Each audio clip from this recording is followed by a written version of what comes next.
mengecualikan dirinya dari rahmat Allah Subhanahu wa taala, sebagaimana yang dinyatakan oleh Rasulullah sallallahu alaihi wasallam, kullu ummati yadkhuluna al-jannah illa man aba. Qila wa man aba ya Rasulullah? Qala man ata'ani dakhala al-jannah wa man 'asani faqad aba. Seluruh umatku akan masuk surga kecuali yang tidak mau, kecuali yang mengecualikan dirinya dari ajakan kepada surga.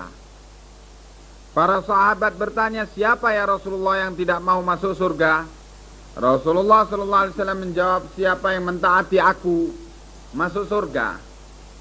Siapa yang menolak untuk taat kepadaku, merasa terkecuali dari syariat ini, berarti dia memang tidak mau masuk surga. Inilah risalah yang dibawa oleh Rasulullah sallallahu alaihi wasallam. Selanjutnya, wa kammalallahu bihi ad-dina. Dan Allah telah menyempurnakan agama ini dengan diutusnya Rasulnya ini. Yakni tidak ada lagi nabi yang dibutuhkan untuk turun menjaga risalah Rasulullah SAW ini sejak beliau diutus dan sejak beliau wafat rahimahullah sallallahu alaihi wa ya, mempunyai kedudukan alamiah internasional dengan tidak ada batasan waktu dan tempat.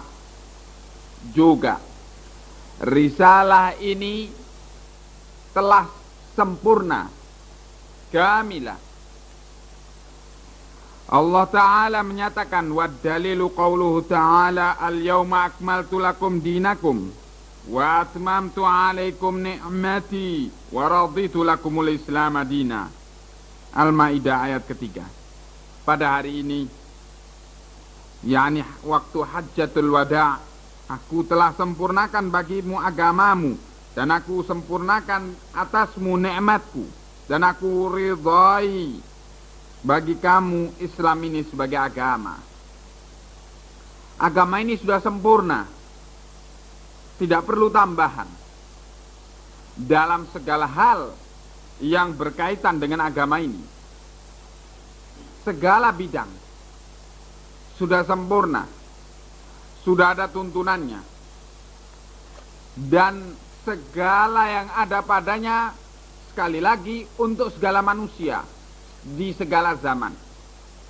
Bukan hanya syariatnya, aturan halal haramnya yang sempurna, bukan hanya tentang akidahnya yang sempurna, tentang ma'rifatullahnya saja yang sempurna, bukan hanya tentang berita akhirat saja yang sempurna yang telah disampaikan oleh Rasulullah SAW, tapi juga dakwah, tariqatul dakwah juga telah sempurna. Telah disampaikan semuanya, jalan atau cara mendakwakan agama ini juga telah disampaikan oleh Rasulullah SAW kepada salafus salih ridwanullah alaihim jami'an, para sahabatnya, murid-murid pertama Rasulullah SAW dalam memahami agama ini. Jadi kalau dinyatakan agama ini sempurna, maka segala yang berkaitan dengan agama ini tidak boleh mengambil cara lain, termasuk syariatnya dan juga bagaimana cara memperjuangkan agama ini. Juga sudah tidak perlu tambahan, tidak perlu memakai metode lain untuk memperjuangkannya. Sudah ada. Laqad kana lakum fi Rasulillahi uswatun hasanah liman kana yarjullah wal yaumal akhir wa dzakarullaha katsira. Sungguh-sungguh dan sungguh-sungguh bagi kamu pada diri Rasulullah sallallahu alaihi wasallam itu ada teladan yang baik bagi mereka yang mengharapkan rahmat Allah dan meyakini hari akhirat dan melakukan zikir yang banyak. Mereka ini mencontoh Rasulullah sallallahu alaihi wasallam dalam segalanya. Juga bukan hanya materi syariat itu yang sempurna, tapi juga tafsiran terhadap syariah itu juga sempurna. Tidak perlu lagi ambil tafsiran lain. Semuanya telah lengkap. Tidak ada satu huruf pun dari perkara syariat ini yang tidak dimengerti oleh para sahabat, yang kemudian ditafsirkan ngalor ngidul seenaknya. Tidak. Para sahabat telah mengerti lengkap tafsirannya, dan mereka tidak menafsirkan sendiri, tetapi mengambil semuanya dari Rasulullah SAW. Mereka adalah orang-orang yang paling taat kepada Rasulnya, sehingga mereka bukanlah orang yang seenaknya menafsirkan syariat ini. Jadi sekarang syariat ini telah sempurna. Kemudian tafsiran terhadap syariat ini juga telah sempurna. Kemudian jalan atau cara memperjuangkan untuk menegakkan syariat ini telah sempurna. Kemudian orang-orang yang menjadi rujukan untuk kita berteladan kepadanya juga telah sempurna. Semuanya lengkap, tinggal masalahnya mengikuti atau tidak. Tinggal masalahnya mau dan tidak. Ini masalahnya. Ikhwani fiddin azzakumullah. Beginilah memang sifat daripada syariat Allah. Maka barang siapa yang menganggap boleh kita mencontoh selain Rasulullah sallallahu alaihi wasallam, selain salafus saleh ridwanullah alaihim jami'an, dalam memperjuangkan agama ini atau dalam mengamalkan agama ini, maka berarti dia menganggap adanya kekurangan apa yang telah diperjuangkan dan diamalkan oleh Rasulullah SAW dan para salafus saleh ridwanullah alaihim jami'an.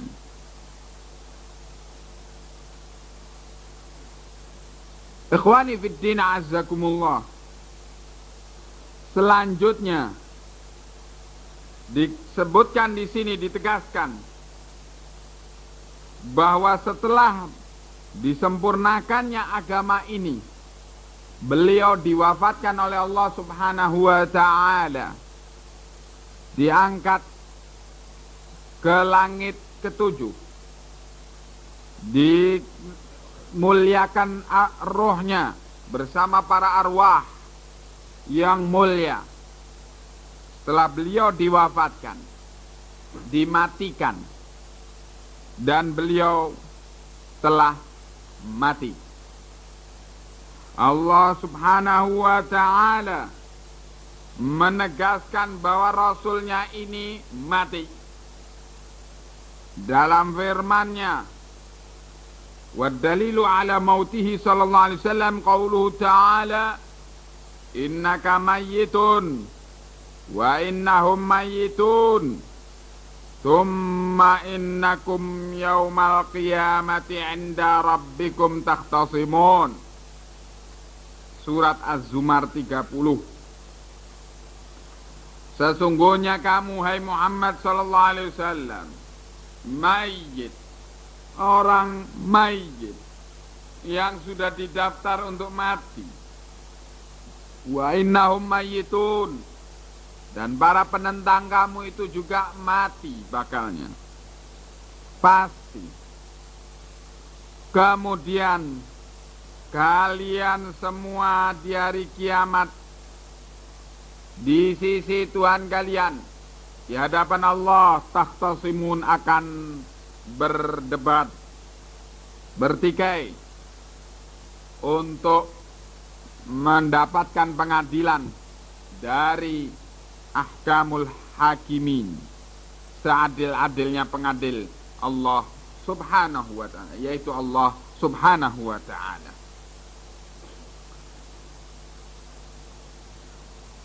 Kenapa yang demikian harus ditegaskan? Ya ikhwana, apa gunanya? Masa berita bahwa Rasulullah SAW telah mati harus ditegaskan di sini, di buku yang kecil ini? Padahal ini buku menghendaki ringkes. Kok masalah yang demikian ditegaskan?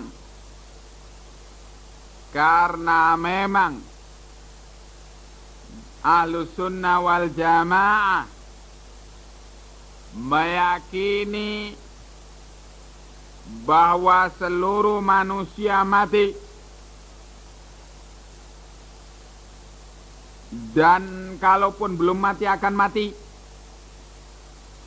Tidak ada yang diangkat ke langit kecuali yang diberitakan oleh Allah dan Rasulnya, yaitu Nabiullah Isa alaihissalam diangkat ke langit hidup-hidup dan tidak mati sampai sekarang, tapi juga akan mati nantinya kalau sudah turun ke bumi. Nabiullah Isa alaihissalam belum mati sampai sekarang, tapi Rasulullah sallallahu alaihi wasallam mati, telah mati.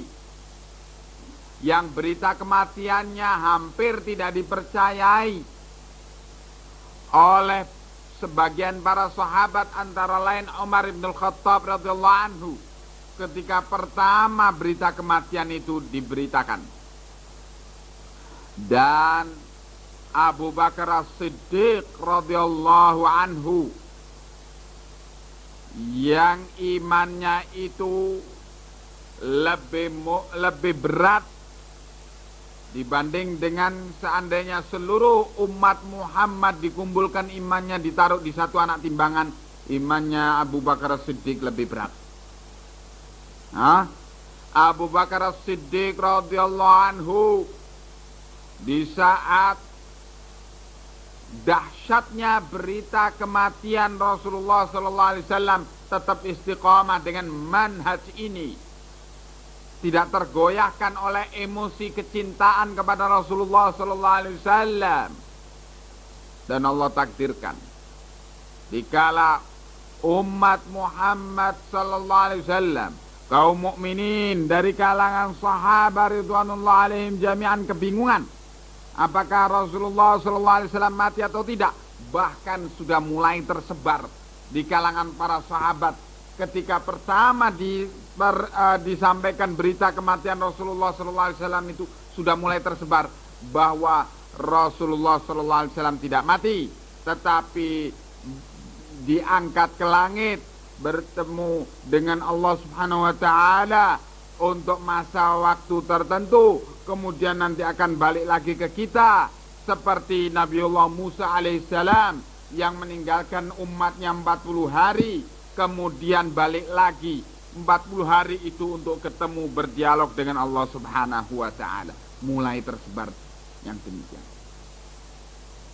Terancam umat yang sudah dididik oleh Rasulullah sallallahu alaihi wasallam, terancam oleh syaitan ketika umat itu mulai emosi dan terlupakan tentang manhaj ini.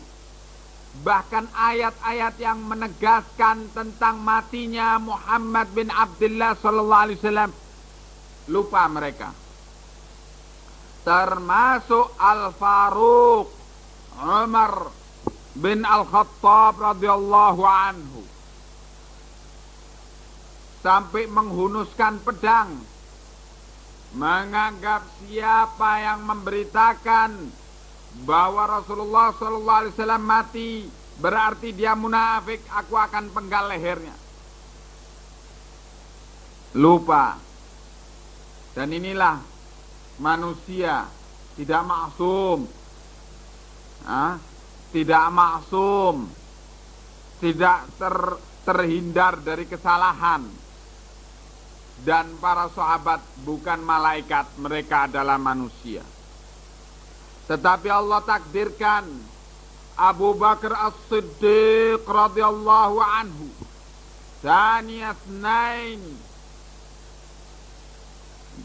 tetap tegar, tidak ikut-ikutan emosi, tetap berpegang dengan berita dari langit, dan ingat berita itu bahwa Rasulullah sallallahu alaihi wasallam akan mati.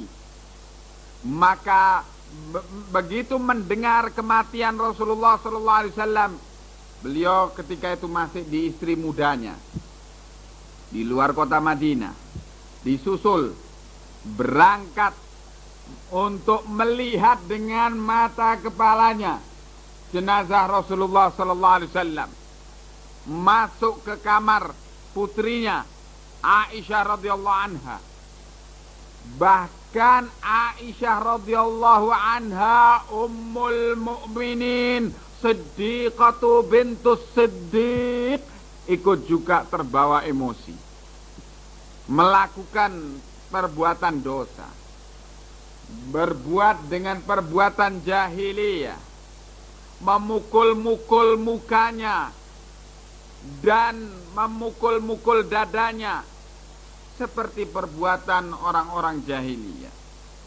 Aisyah radhiyallahu anha tidak maksumah, emosi. Masuklah Abu Bakar tidak emosi. Disinilah Abu Bakar As-Siddiq, kepemimpinannya dipersiapkan oleh Allah Subhanahu wa ta'ala untuk menggantikan kedudukan Rasulullah sallallahu alaihi wasallam, memimpin umat ini, membela syariat ini agar tetap tegak di muka bumi. Dan melihat jenazah Rasulullah sallallahu alaihi wasallam, engkau suci ketika hidupmu dan engkau tetap suci setelah meninggal ini. Begitulah pernyataan Abu Bakar ketika melihat wajah Rasulullah sallallahu alaihi wasallam. Dan dicium dahinya, kemudian ditutup kembali. Dan dengan tenang Abu Bakar keluar dari kamar Rasulullah SAW dan langsung naik mimbar. Seluruh manusia langsung berkumpul di bawah mimbar yang ketika itu Abu Bakar berdiri. Umar ibn Khattab tetap dengan pedangnya dan tidak mau berhenti ngomong. Kata Abu Bakar, "Ya Umar, berhentilah kamu ngomong, duduklah." Kata Umar, "Wallahi saya tidak berhenti ngomong dan saya tidak akan duduk."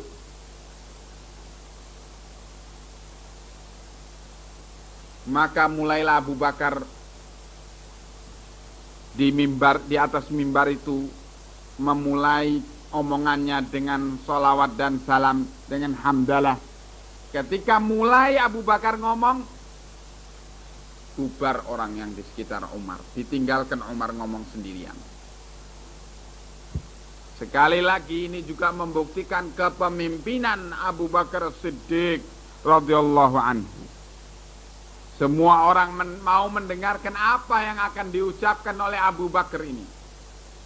Langsung dicemes dengan ayat, "Wa ma Muhammadun illa rasul. Afa immata au qutila inqalabtum ala aqibaikum ala aqabikum." Dan tidaklah Muhammad itu kecuali sebagai rasul. Apakah kalau dia mati atau terbunuh, kalian akan berpaling dari syariat ini? Diingatkan oleh ayat ini. Wallahi kata Umar, aku seolah-olah baru mendapati ayat ini turun waktu itu. Padahal ayat ini selalu dibaca dan dihafal. Tapi lupa sama ayat ini. Dan langsung juga Abu Bakar membaca ayat ini. Innaka mayyitun wa innahum mayyitun. Thumma innakum yaumal qiyamati inda rabbikum takhtasimun. Barulah sadar para sahabat tentang kematian Rasulullah sallallahu alaihi wasallam. Dan di saat itu barulah Umar tahu bahwa Rasulullah sallallahu alaihi wasallam telah mati. Jatuh pedangnya yang di tangan dan dia setengah pingsan, juga terjatuh badannya, tidak mampu menahan dirinya. Barulah di masjid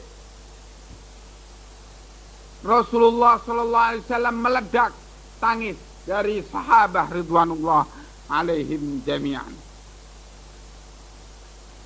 Barulah mereka tahu bahwa Rasulullah sallallahu alaihi wasallam telah meninggalkan mereka ila rafiqil a'la, untuk bertemu dengan Allah Subhanahu wa ta'ala, untuk disambut oleh penduduk langit.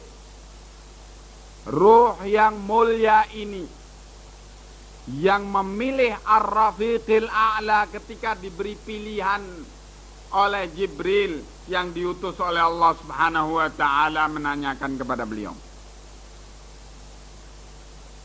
Abu Bakar As-Siddiq radhiyallahu anhu.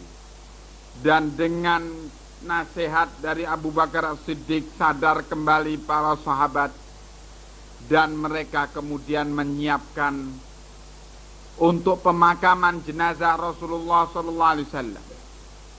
Tetapi ada perkara yang lebih penting dari pemakaman jenazah Rasulullah sallallahu alaihi wasallam, yaitu kepemimpinan umat ini. Yang kepemimpinan itu akan menjadi fitnah terhadap umat ini kalau dilengahkan sepeninggal Rasulullah sallallahu alaihi wasallam. Abu Bakar dan Umar dan Abu Ubaidah ibn al-Jarrah radhiyallahu anhum jami'an mendatangi Saqifah Bani Sa'idah karena mendengar bahwa kaum Ansar sedang bermusyawarah tentang kepemimpinan sepeninggal Rasulullah sallallahu alaihi wasallam. Tapi coba kita lihat sejarah yang gemilang ini. Ternyata mereka setelah selamat, baru saja selamat dari fitnah. Fitnah meninggalnya Rasulullah sallallahu alaihi wasallam diselamatkan dengan dicambuk oleh 2 ayat saja untuk menyadarkan mereka. Dibacakan kepada mereka 2 ayat dari Al-Quran, selamat mereka. Karena memang mereka mempunyai kesiapan taat kepada syariah yang mulia ini dan kepada Rasulnya sallallahu alaihi wasallam. Langsung selesai masalahnya.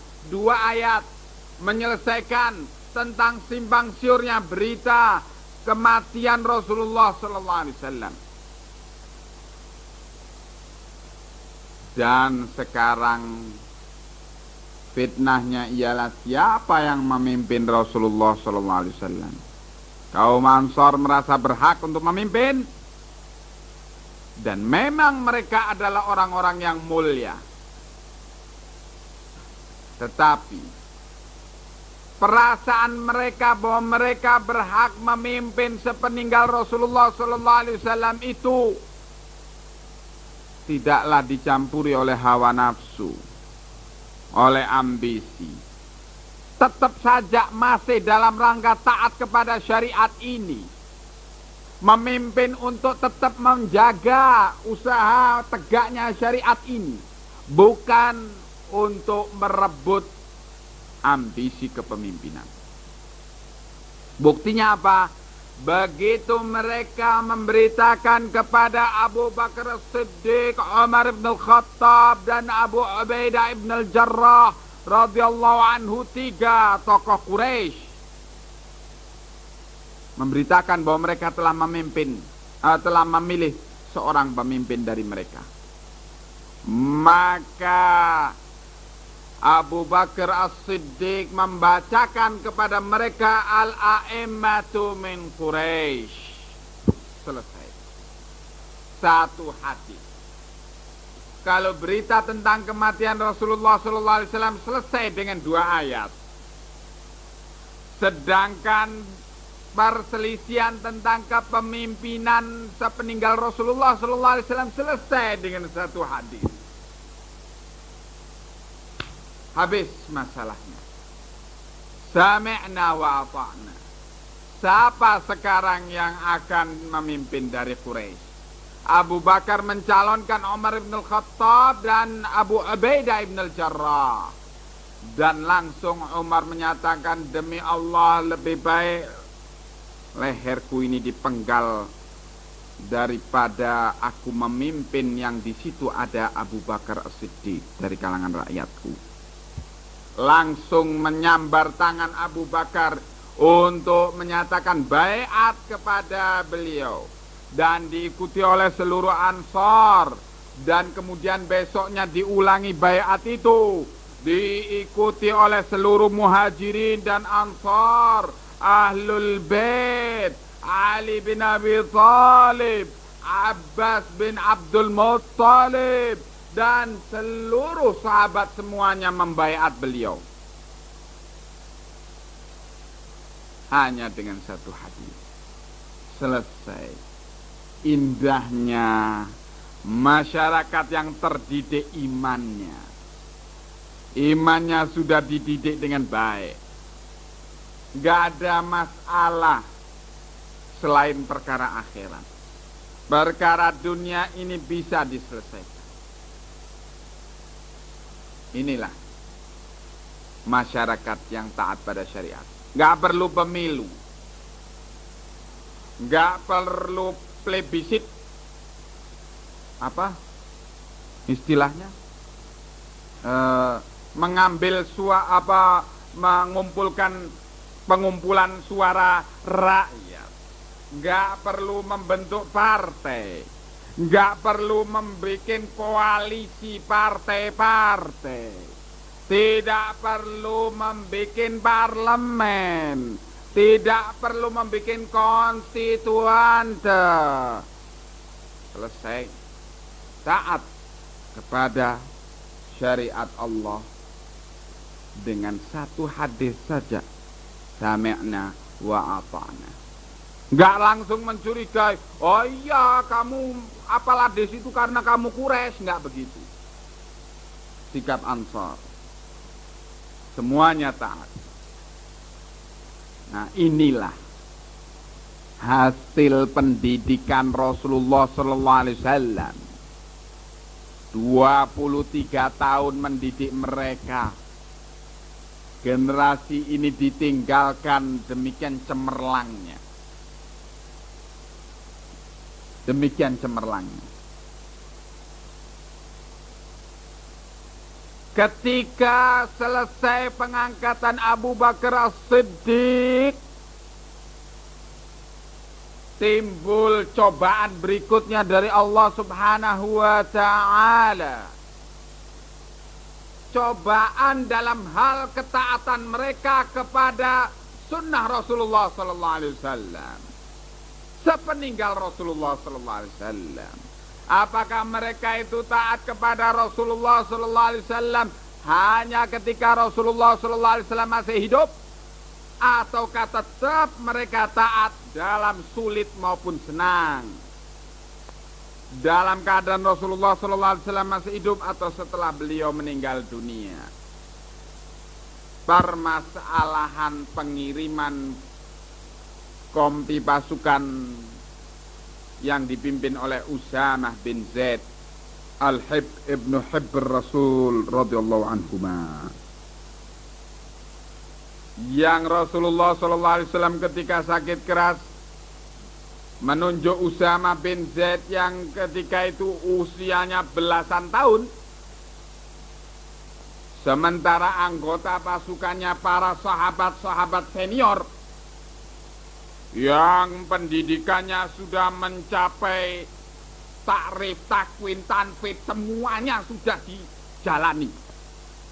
Tapi toh harus dibawa kepemimpinan Usamah bin Zaid, si kecil ini, si remaja, ditunjuk oleh Rasulullah sallallahu alaihi wasallam. Umar bin Khattab termasuk anggota pasukan itu. Timbul keraguan. Apakah kita akan melaksanakan sekarang perintah Rasulullah untuk mengirim pasukan Usamah bin Zaid ke arah Romawi, atau kita tunda karena timbulnya berbagai kabilah-kabilah Arab yang murtad, yang tidak mau membayar zakat, sebagian tidak mau sholat.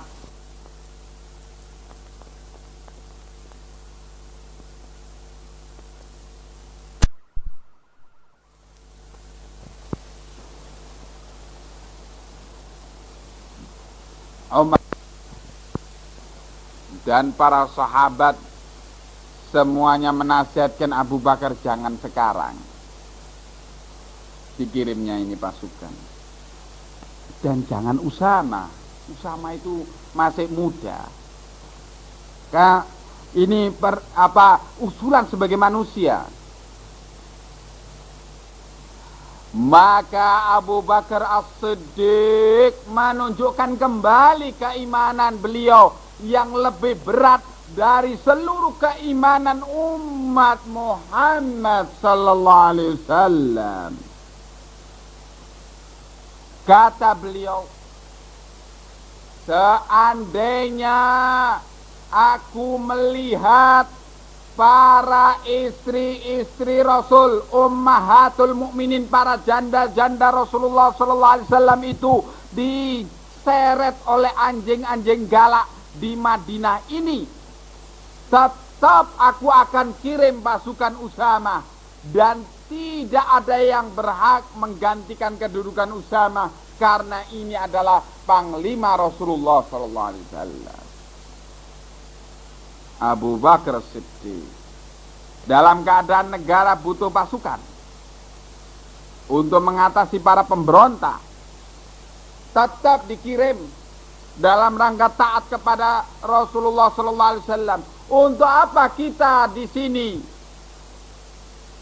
berjuang kalau bukan untuk taat pada syariat Allah?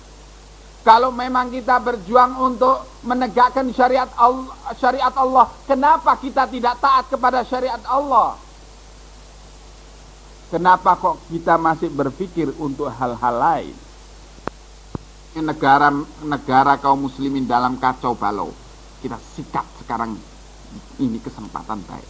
Tapi ternyata ada berita kaum muslimin mengirim pasukan. Mereka pikir kalau gitu tidak kacau keadaan mereka. Mereka masih bisa menguasai keadaan. Buktinya mereka mengirim pasukan ke kita. Dan pasukan Usamah berhasil mematahkan ancaman Romawi. Kabilah-kabilah Arab yang memberontak ataupun yang siap-siap akan memberontak mendengar pasukan Usamah menakut-nakuti pasukan superpower Romawi, apalagi kita kabilatul Arab, mereka langsung gak jadi memberontak, mengirim utusan-utusannya kepada Abu Bakar menyatakan taat kembali. Berkahnya taat kepada sunnah Rasulullah SAW. Selesai masalah dengan taat kepada sunnah Rasulullah SAW. Tanpa Dewan Keamanan PBB. Selesai masalah. tanpa tim pendamai. Selesai. Ta'atullah wa ta'atu Rasul. Menyelesaikan segala masalah. Wa man yattaqillaha yaj'al lahu makhraja wa yarzuquhu min haitsu la yahtasib. Wa man yattaqillaha yaj'al lahu min amrihi yusra. Walladzina jahadu fina lanahdiyannahum subulana. Siapa yang bertakwa kepada Allah, ta'ah, Allah akan jadikan jalan keluar dari segala kesulitan dia. Allah akan beri rizki dari arah yang dia tidak duga. Siapa yang bertakwa kepada Allah, sekali lagi ta'ah kepada Allah dan Rasulnya, Allah akan jadikan segala urusannya gampang. Orang-orang yang berjihad di jalan kami akan beri petunjuk dia sekian banyak jalan untuk selamat dari segala fitnah, untuk menang. Inilah pelajaran yang kita ambil dari wafatnya Rasulullah sallallahu alaihi wasallam. Makanya kalau kaum muslimin menghadapi fitnah, sebarkan semangat, bangkitkan semangat umat untuk taat kepada Rasulullah sallallahu alaihi wasallam. Hindarkan syirik, hindarkan bid'ah, dan sebarluaskan sunnah Nabi. Ini adalah upaya untuk memadamkan fitnah yang terjadi pada umat ini. Semangat belajar, memahami sunnah Rasulullah sallallahu alaihi wasallam. Semangat untuk beramal dengan sunnah Rasulullah SAW itu adalah upaya paling besar untuk memadamkan fitnah, untuk selamat dari fitnah-fitnah itu tadi. Ya, jadi Rasulullah SAW telah mati, sementara ahlul bid'ah, mereka yang sesungguhnya mempunyai manhaj, tarekat, takdisur rijal, pengkultusan individu-individu. Mereka kalau sudah mengkultuskan seseorang, mereka meyakini bahwa orang ini tidak mati, diangkat ke langit. Demikian yang ada pada ahlul bidah. Nah, seperti Darul Arqam contohnya. Darul Arqam, tarekat Sufiyah, Aurat Muhammadiyah, yang menamakan dirinya Aurat Muhammadiyah, yang ada di Kampung Pencale, Malaysia, Kuala Lumpur, yang sekarang dipimpin oleh Asy'ari,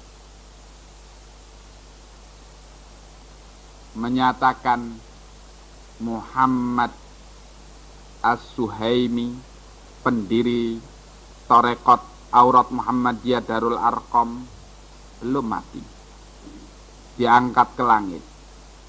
Adapun kalau kalian melihat jenazahnya Muhammad As-Suhaimi itu syaitan yang menyerupakan diri sebagai Muhammad As-Suhaimi untuk menggoda kita supaya kita yakini dia mati, telah mati, padahal dia diangkat ke langit katanya, dan akan turun di Wonosobo sebagai Imam Mahdi untuk makan mendoan. Ya, tarekat Sufiyah ini ditulis dalam majalah-majalah mereka, buku-buku mereka, dengan tidak malu. Yang mengikuti tarekat ini orang-orang yang katanya intelek, profesor, doktor. Subhanallah, kalau di laboratorium akalnya itu dibawa, tapi ketika menghadapi guru Dolun mudil ini akalnya ketinggalan di laboratorium. Diberi khurafat semacam itu, berita-berita khurafat semacam itu, berita bohong semacam itu dari dajjalin. Inilah yang dikatakan oleh Rasulullah SAW. Akhwafu ma akhafu alaikum al-a'immatul mudillin. Yang paling aku takutkan dari perkara yang aku takutkan menimpa kalian ialah para pimpinan yang penyesat. Kalau sudah sesat, coba lihat. Seolah-olah masuk dalam lingkaran setan. Nggak bisa keluar. Berputar-putar sekitar itu. Dan dalam keadaan sangat yakin dirinya itu benar. Na'udzubillah min dzalik. Kalau sampai dia baru tahu dirinya salah setelah dijemput Israel. Na'udzubillah min dzalik. Demikian juga yang lain-lainnya, torekot-torekot sufia yang lainnya. Meyakini seperti itu. Meyakini bahwa pimpinannya itu tidak mati, diangkat ke langit. Termasuk Syiah Rafidhah, Imamiyah, Ithna Asyariyah, Ja'fariyah. Mereka meyakini imam ke-12 itu tidak mati sampai sekarang. Masuk ke gua sebagai bayi dan akan keluar nanti di akhir zaman sebagai Imam Mahdi. Akan keluar dari gua sana.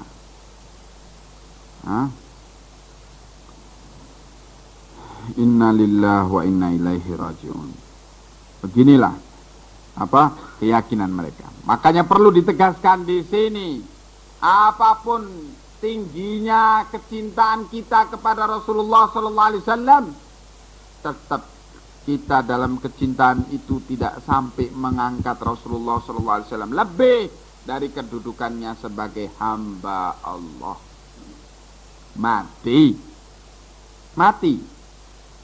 Rasulullah sallallahu alaihi wasallam telah mati.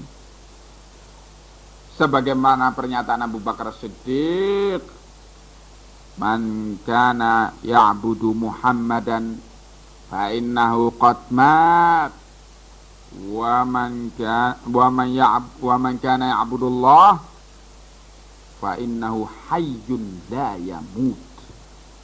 Siapa yang beribadah kepada Muhammad, dia telah mati.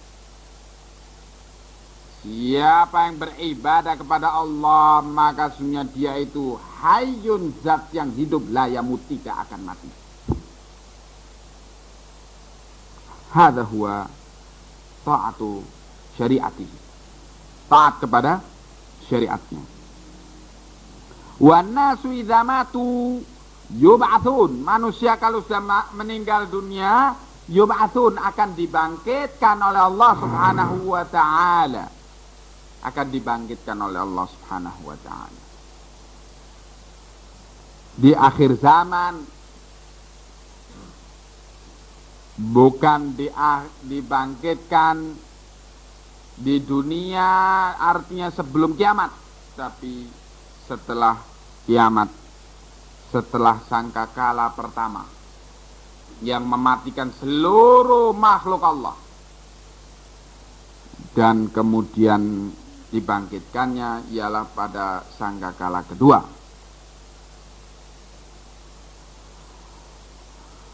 Wa dalilu qauluhu ta'ala, dalilnya ialah firman Allah Ta'ala, minha khalaqnakum wa fiha nu'idukum wa minha nukhrijukum taratan ukhra.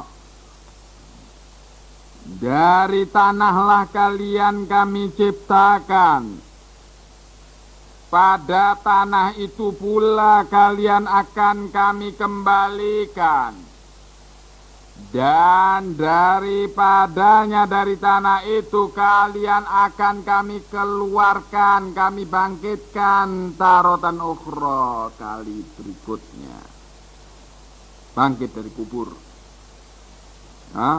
Dengan badan ini juga. badan, yakni jasad dan ruh, bukan ruhnya saja. Jasad dan ruh.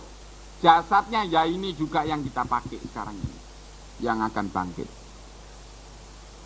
Ya. Makanya beberapa nasihat para ulama salaf, barang siapa yang ingin mempercantik diri ketika dibangkitkan oleh Allah Subhanahu wa ta'ala nanti di hari kiamat, hendaknya dia menghiasi badannya dengan tetesan darah syuhada sebagai syahid. Darah itu akan menjadi misik yang lebih wangi dari misik. Dibangkitkan dia dari kubur dalam keadaan terus menetes sebagai hiasan paling indah dari badan Bani Adam. Kalau ingin minyak wangi ketika bangkit. Barang siapa yang ingin mukanya indah, banyak-banyak berwudu. Di hari kiamat nanti bangkit bersinar-sinar mukanya. Jadi minyak wanginya adalah darah sebagai syahid. Kemudian cleansing creamnya ialah air wudu. Ini yang akan membuat muka itu berkilau-kilau. Dan barang siapa yang ingin pakaian yang paling bagus untuk nanti bangkit di hari kiamat ialah baju ihram. Maka berharaplah untuk meninggal dunia sebagai muhrim atau sebagai syahid atau sebagai ahlul wudu. Kalau bisa mendapatkan tiga-tiganya hiasan tadi, ya masya Allah, hani'an lahu. Kalau bisa mendapatkan salah satunya, usahakan yang paling agung. Dima'us syuhada, darahnya para syuhada. Daftarkan diri untuk bisa menjadi syahid. Doa sama Allah, ya Allah daftarkan saya sebagai syuhada, anggota syuhada ya Allah. Ini nasihat para ulama. Wa qauluhu ta'ala wallahu ambatakum minal ardi nabatan thumma yu'idukum fiha wa yukhrijukum ikhraja. Surat Nuh ayat 17. Dan Allah akan menumbuhkan, Allah telah menumbuhkan kalian dari bumi sebagai barang yang tumbuh, lahir sebagai manusia. Tsumma yu'idukum, kemudian Allah akan mengembalikan kalian ke bumi ini. Dan Allah akhirnya akan mengeluarkan kalian dari bumi ini ikhraja, benar-benar sebagai orang yang keluar. Wa ba'dal ba'thi muhasabuna wa majziyuna bi'a'malihim. Dan setelah dibangkitkan nanti akan diperhitungkan, menghadapi perhitungan, akan digiring ke mahsyar dan akan dibalas amalan-amalannya. Makanya memang orang yang masuk kubur menyesal, orang yang beramal soleh menyesal. Kenapa kok dia tidak memperbanyak lagi amalan soleh yang dia lakukan setelah melihat pahalanya? Orang yang beramal soleh ya tentunya sangat menyesal orang yang beramal kejelekan. Kenapa dia beramal itu setelah melihat azab yang disediakan? Dibalas semuanya. Kecuali yang dirahmati oleh Allah Subhanahu wa taala, yakni diampuni dosa-dosanya. Karena dia berhasil selamat dari syirik, maka berbekalah dengan bekal yang paling penting untuk mengikuti, untuk menjalani perjalanan yang mau tidak mau harus kamu jalani. Ke alam kubur, kemudian ke mahsyar, membawa bekal tauhidullah, jauhkan diri dari syirik. Untuk kamu bebas dari dosa tidak mungkin. Kita bebas dari dosa tidak mungkin. Naudzubillah min dzalik, kalau dosa-dosa kita dibalesi satu persatu oleh Allah Subhanahu wa taala, celaka kita. Kalau sampai seluruh dosa kita dibalas, celaka kita. Kita tidak bakal masuk surga. Karena memang tidak ada dari kita yang tidak berdosa. Makanya perbekalan yang harus kita bawa dan terpenting bersihnya tauhid dari syirik. Karena ini adalah modal paling besar untuk mendapatkan rahmat dari Allah Subhanahu wa taala, sehingga tidak dibalas dosa-dosa kita, yang dibalas amal soleh kita. Rahmat Allah Subhanahu wa taala diharapkan. Ya.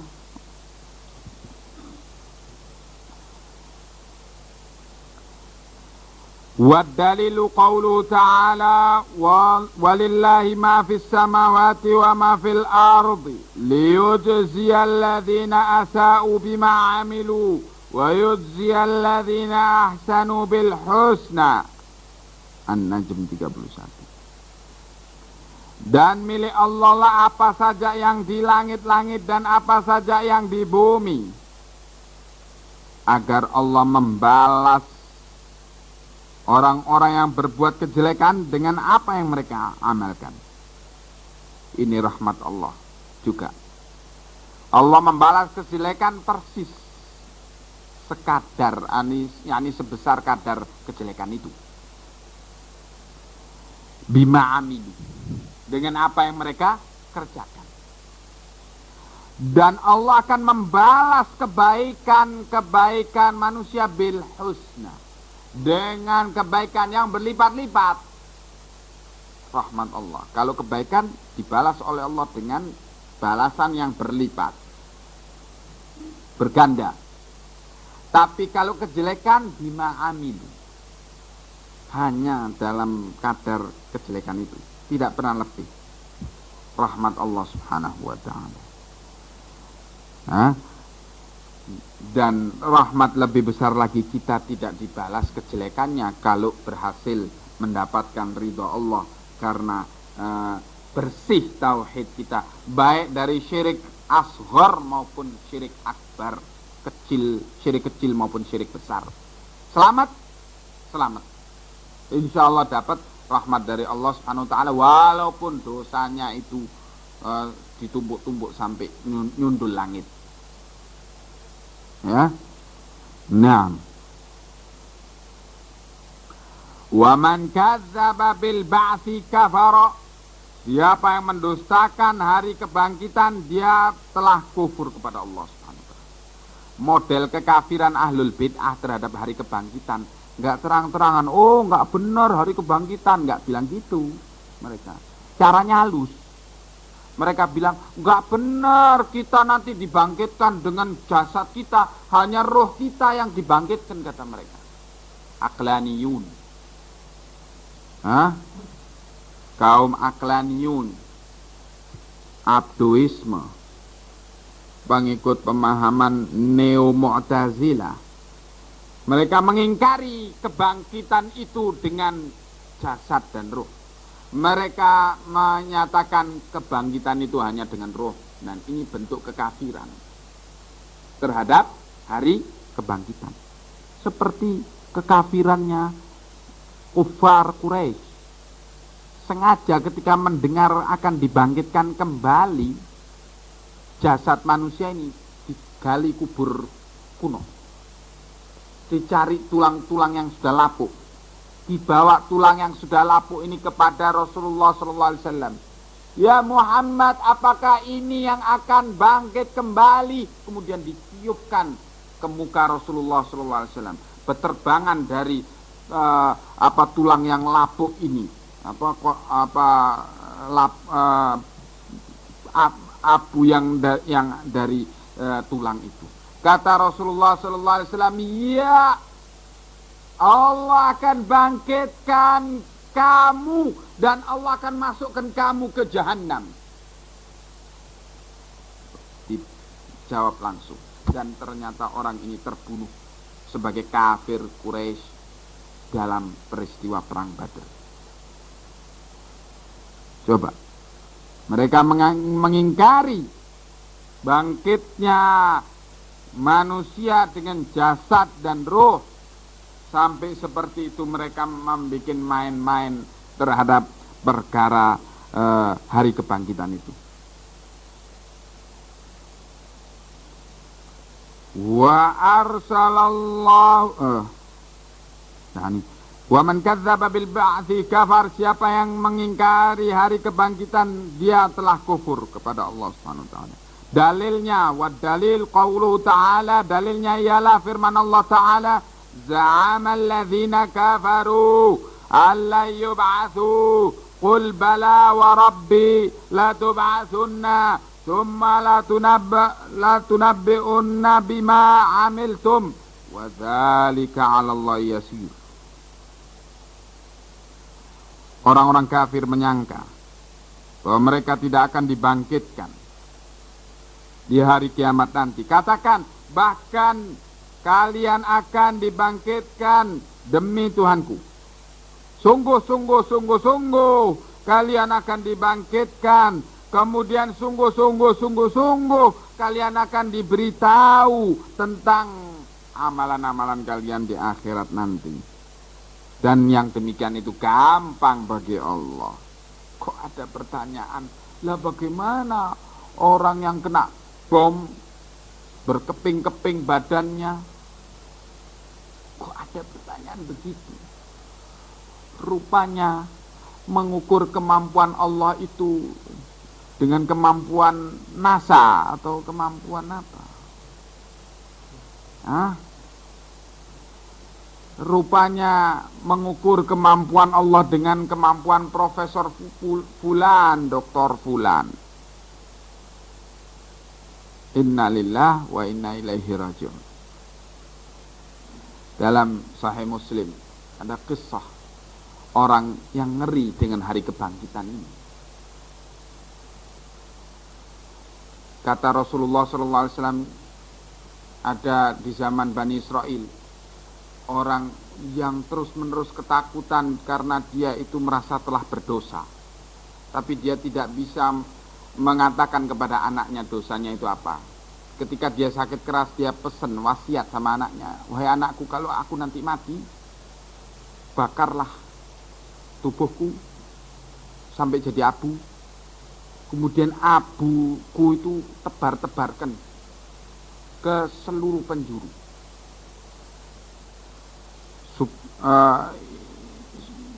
supaya betul-betul tidak ada bekas sama sekali aku ini.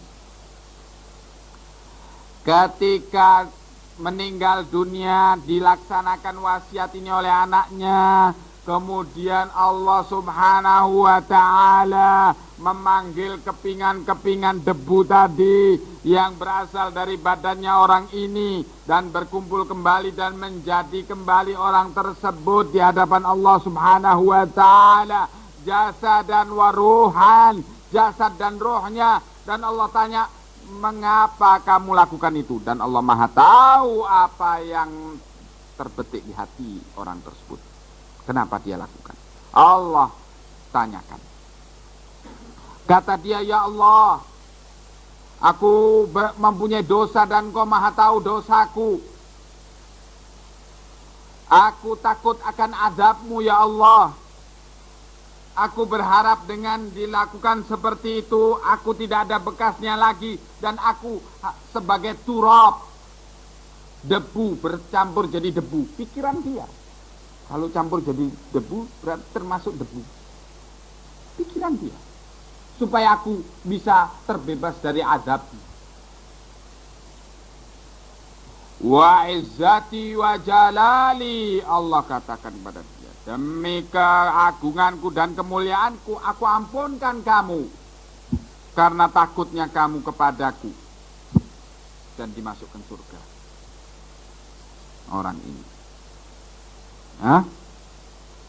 Ini kisah diceritakan oleh Rasulullah SAW untuk menunjukkan kebesaran Allah dan Rahman dan Rahimnya Allah Subhanahu wa ta'ala.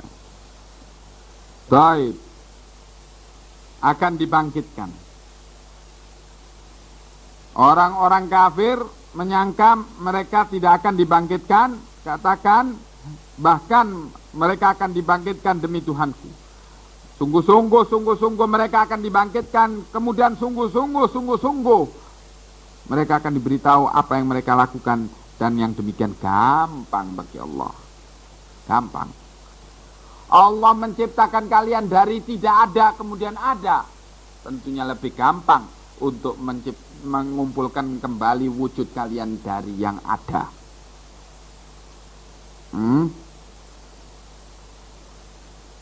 Wa arsalallahu jami'ar rusul, dan Allah telah mengutus seluruh rasul. Telah Allah utus, tidak perlu rasul lagi. Mubasyirina wa mundzirin, sebagai para pemberi berita gembira tentang pahala orang yang taat kepadanya, dan pengancam mundzirin akan azab Allah. Wad dalil, dalilnya ialah firman Allah Ta'ala, rusulan mubasyirina wa mundzirina li'alla yakuna linnasi 'ala Allahi hujjatun ba'da rusul. Rasul-rasul diutus oleh Allah sebagai pemberi kabar gembira dan pengancam, agar jangan manusia ini mempunyai dalil untuk menolak hukum Allah nanti di akhirat setelah diutusnya para rasul itu.